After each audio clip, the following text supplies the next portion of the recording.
मन मस्त मलंग की 2 एपिसोड का रिव्यू दूँगी और जो न्यू एपिसोड आई है उसका इंशाल्लाह मैं कल दूँगी। और इस ड्रामे में इनफैक्ट हुआ क्या, ये तो हम बाद में डिस्कस करते हैं, लेकिन पहले ये मैं डिस्कस करना चाहती हूँ कि कभी क्या आप लोगों ने ड्रामा देखते हुए नोटिस किया है कि किस चैनल पे किस तरह के ड्रामे लगते हैं? कभी नोटिस कीजिएगा कि किस चैनल पे कैसे ड्रामे लगते हैं। ये मैं आप लोगों के लिए एक एक्टिविटी छोड़ती हूँ। ईद के बाद मैं एक ऐसी वीडियो बनाऊँगी जिसमें मैं आपको बताऊँगी किस चैनल का कौन-सा एजेंडा होता है और जिसकी बुनियाद पे ड्रामे बनाए जाते हैं आजकल, ठीक है?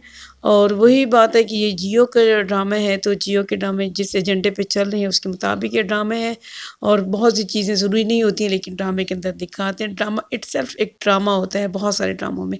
लेकिन कुछ ऐसे भी अच्छे ड्रामे होते हैं जिसके अंदर लर्निंग भी होती है, ठीक है, एंटरटेनमेंट भी होता है, लेकिन लर्निंग ज़्यादा होती है और बोल्ड सीन रिकॉर्ड करने से थोड़ा अवॉइड करते हैं। ऐसे ड्रामे भी बनते हैं, ठीक है। लेकिन बहरहाल अभी हम इसके ऊपर बात करते हैं कि ड्रामे के अंदर क्या हुआ। हमने देखा कि क्योंकि मैं एक साथ 2 एपिसोड का रिव्यू दे रही हूँ, तो मैं बताती हूँ आपको कि हमने देखा था लास्ट टाइम कि इसको गोली लगती है और उसके बाद हमने देखा कि किस तरह से उसका भाई आ जाता है और उसका कबीर का भाई कबीर को ले जाता है और जो रिया का भाई होता है वो रिया को आके ले जाता है। किस तरह से ड्रामाई स्टाइल से वो सीन रिकॉर्ड किया था, वो आप लोगों ने देखा ही होगा, क्योंकि उनको एक बोल्ड सीन रिकॉर्ड करना था। जो हीरो को गोली लगती है और जो रिया बीबी है वो उनके बिल्कुल क्लोज होके उनके साथ सीन रिकॉर्ड करवाती हैं। ये असल में सीन रिकॉर्ड उन्होंने करना था। फिर एकदम से दिखाते हैं जब वो रिकॉर्ड सीन हो जाता है तो फिर ऑब्वियसली दिखाते हैं कि एकदम से ये उसका भाई आ जाता है मुबीन, वो उसको ले जाता है। फिर इसका भाई आता है सिकंदर और वो उसको लेके आ जाता है। फिर हम देखते हैं कि उसकी बहन बहरहाल शुक्रगुजार तो होती है कि खैर आफियत के साथ आ गई है, लेकिन साथ में जो रिया है वो अपने भाई और बहन के आगे ये सवाल उठाती हैं कि मुझे बचाने वाला तो कोई नहीं आया था, मेरे सगे बहन भाई, और तो मुझे बचाने वाला तो कबीर था। यानी कि अब मुझे सारी इजाज़त मिल गई है, मैं जो कुछ भी कर सकती हूँ। मैं अपने वालिदैन की, अपने घर की, अपने भाई की इज़्ज़त को रोल सकती हूँ। अब मैं अपने घर की इज़्ज़त को रोलते हुए, उनकी आँखों में धूल झोंकते हुए उसका शुक्रिया अदा करने के लिए जा सकती हूँ, हॉस्पिटल में जा सकती हूँ, उसके ऑफ़िस में जा सकती हूँ। इसलिए उसने इतनी लंबी तकरीर की, हमने देखा। और कि क्योंकि मेरी जान बचाई उसने है तो मैं नाशुक्रगुज़ार नहीं हो सकती, मैं नाशुक्री नहीं हो सकती, मैं शुक्रगुज़ार लोगों में से हूँ, मैं एहसानमंदों में से हूँ। पहले अपनी दोस्त को भेजती है तो वो उसको डाँट के भेज देता है, तो फिर वो खुद पहुँच जाती है। हमने देखा किस तरह से गई, वो भी आपने देखा कि दोस्त को अपने घर में अपने बेड पे लिटा कर तो खुद वो चोरी छुपे निकल गई। और इस तरह से वाजिद जो कातलाना हमले के लिए पहुंचा था कबीर को मारने के लिए हॉस्पिटल में, और हम देखते हैं कि वो उसी टाइम पे कमरे के अंदर एंटर होती है। इस तरह से वो कातलाना हमले से बच जाता है। और फिर जो कबीर है उसके दिल में ये बात चली जाती है कि मुझे बचाने वाली ये है, वरना तो आज मेरा कत्ल हो जाता। और फिर उसकी माँ भी ज़ाहिर है कल को ये बात सोचेगी और बेटा अपनी माँ को कह सकेगा कि अगर आप उसके साथ इतने ख़िलाफ़ हैं तो आप ये भी देखें कि अगर मैंने उसके लिए गोली खाई है तो उसने भी तो मुझे बचाया है।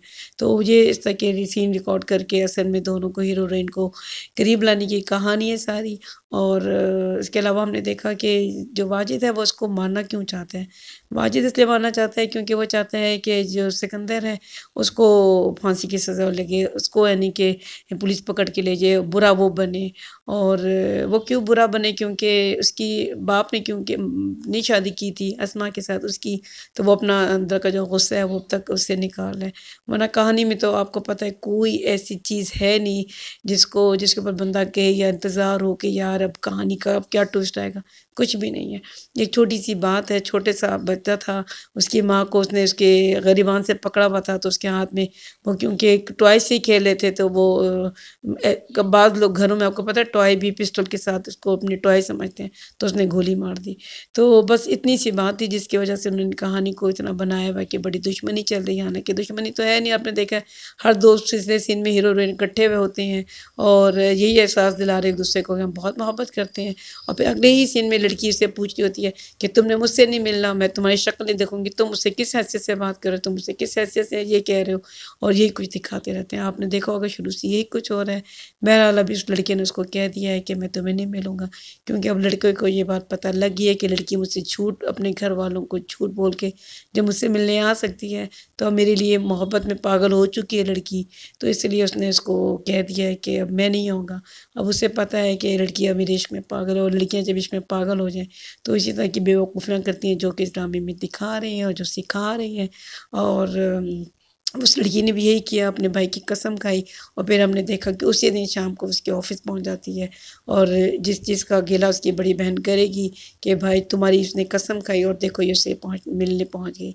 तो कहानी में तो ऐसा कुछ भी नहीं है जिसे देखा जाए, जिसे बहुत ज़्यादा अप्रिशिएट किया जाए और मोहब्बत कैसे करते हैं या कैसे करनी चाहिए, किस तरह से वालिदैन की आँखों में धूल झोंकनी चाहिए, ये कुछ सिखा रहे हैं। इससे ज़्यादा तो कुछ भी नहीं है इस ड्रामे में। आपको पता है कि एक बार-बार बहन एक ही बात करती रहती है, उसने हमारे बाप का कत्ल किया था। भई वो बच्चा था, उसको नहीं पता था इस बात का कि क्या है उसके हाथ में।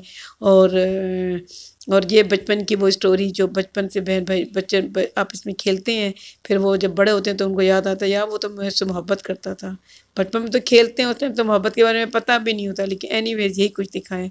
और तो कैसे कबीर वाजिद को पहचान लेगा, वो पहले से जानता है, अब उसे देखेगा तो उसे याद आ जाएगा ये वही है जिसने मुझ पे कातलाना हमला किया है और इससे ज़्यादा कुछ भी नहीं है। ठीक है, थैंक यू।